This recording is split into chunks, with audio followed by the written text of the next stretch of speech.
good morning. Magluto tayo ng may ulam guys sa agahan. So, nakapag-slice na ako ng ating ampalaya. Wow. Compress ko talaga guys yung ating ampalaya.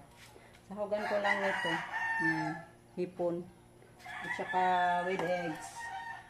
Bali, 3 eggs yung ano natin guys. Isa hog. Yan, ito pang isa. So, mag-isa muna tayo sa ating ricado guys. Para maging mabango at masarap yung luto natin. Ampalaya with hipon at with eggs. Ano bang tawag dito guys? Basta ginisang ampalaya. Ayan. Ayan guys, giluto ko muna yung ating hipon.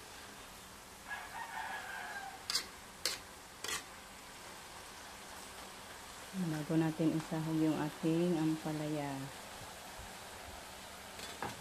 Luto na siya guys. Ilagay na natin yung ating ampalaya. Madali lang naman maluto yung ampalaya guys. Kaya gibabad ko yan sa tubig with asin. Parang maging malambot siya ba. Madaling malambot guys. Pag ganyan, gibabad sa tubig. Ayan, masarap to guys. Super yummy itong ating luto ngayon. Ang daming sahog na hipon. Plus itlog pa. Masarap talaga guys sa bukid. Maganda sa bukid guys pag may mga tanim tayo. Libre na. Hindi na tayo makabili ng gulay pa.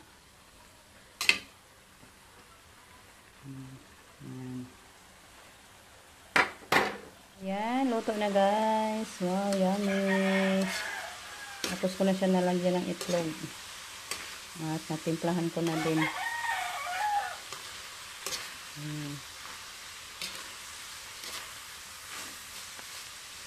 So, kain tayo nito guys. Super yummy sa ulam natin ngayon. Napaka-delicious, nutritious pa. So, yun ko na. Wow. Ito guys, ihatid ko to kay mama guys. Doon lang daw sila sa kanila mag-agahan. Kaya dat na natin. Kaya kami, hindi pa din kami mag-agahan guys. Mag-una muna kami ni Rico. Ito na nabigay ni mama guys. Tingnan natin yung sili ni mama guys. Ang daming bunga.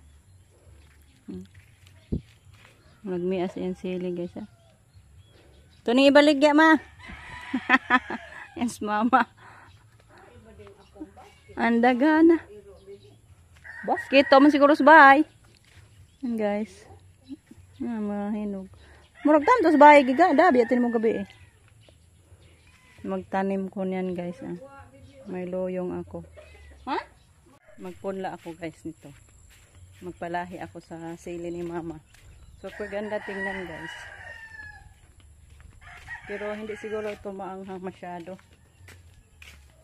Hanap ni mama yung basket niya. Na may laman na buwad. Sabi ko parang dito sa bahay. Tingnan ko muna guys yung basket niya. Nag-alala siya kasi may laman daw yun na buwad. Ay dito lang pala oh. Di ara oh. Ayan yung basket niya. Tawagin ko muna si mama. Dito lang yung niya, buwad. Di ara ma oy! Oh, dagan diha. Open ko na lang. Atid ko guys, kaya may buwad daw to.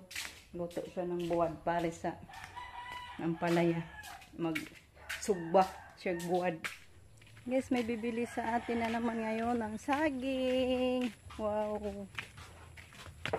Bili ring saging. Paputol natin ni Rico. Rico guys, mula sa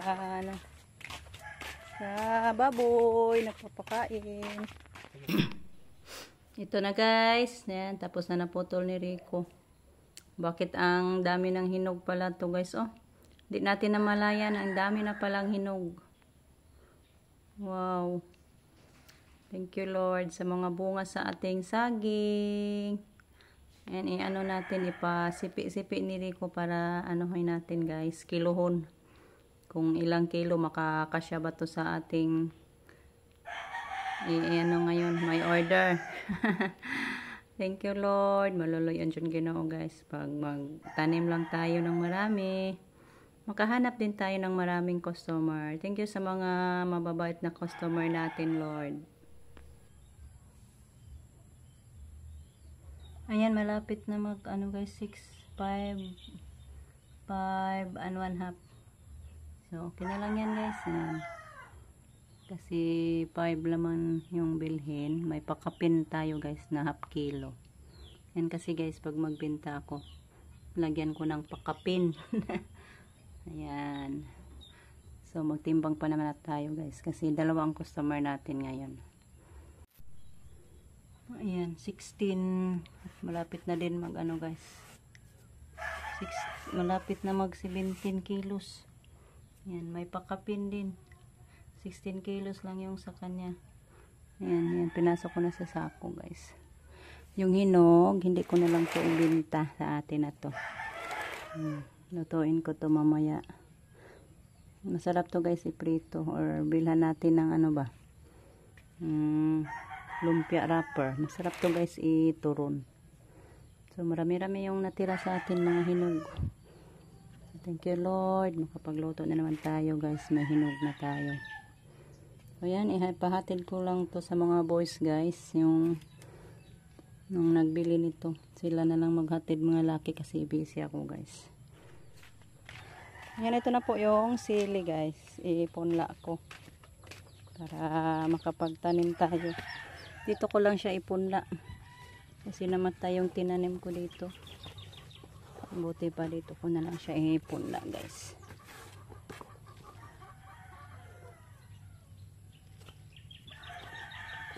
Ay, pwede din.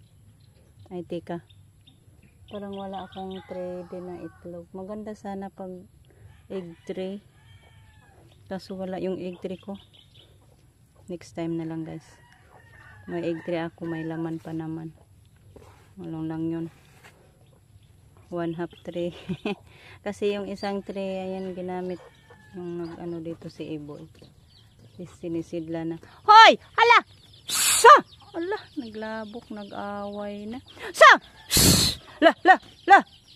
Ginoo, kawawa yung mga sisiw. Sa! Maldita po do. Sa! Maldita gid kaayo ning nay. Mangigi siya guys.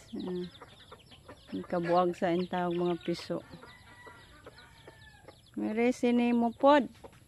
Kaya na kada magsigkaka ng ato ang tanom.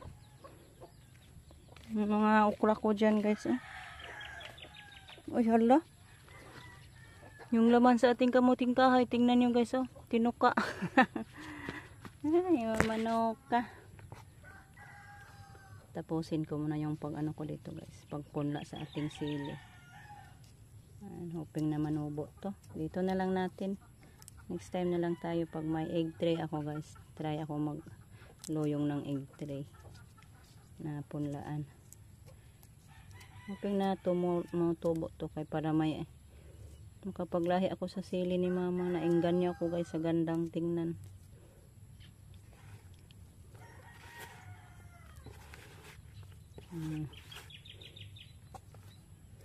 Paano ko na lang itago ko dito sa ano para hindi makakasamanok.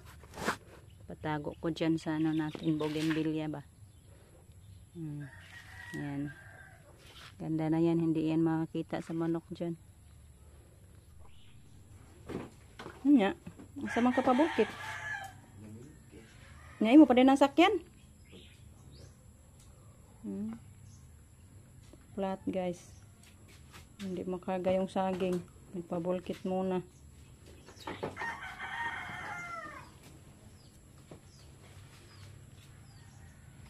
Karin na lang, ako na lang hatod ani. Ako na lang maghatid nito guys, kay 5 kilos man lang to, magaan lang. Ito na ako kay Ate Los guys, kasi kay Ate yan na order. Pang snack daw ni Ate. Guys, dito na ako sa bahay. Yan, dali-dali ako nag-charge guys, kasi nalubat yung phone ko doon kay Ate Los. And thank you po kay Ate Los, bumili siya ng saging konti guys, pang ano daw niya. Pang snack ba? Ayan. Thank you ate sa pagbili ng saging. Kasi may saging naman sila guys, hindi pa lang namunga. Ay, may bunga din pero yung iba, hindi ano pa, bata pa ba? Hindi pa pwede maputol. So yan, iwan ko muna yung cellphone ko guys kasi nag-charge ako. Yung palagi tayong nag-usap kasi, pero hindi pala na-record kasi nalubat. Ayan, yung cellphone ko ay batasan.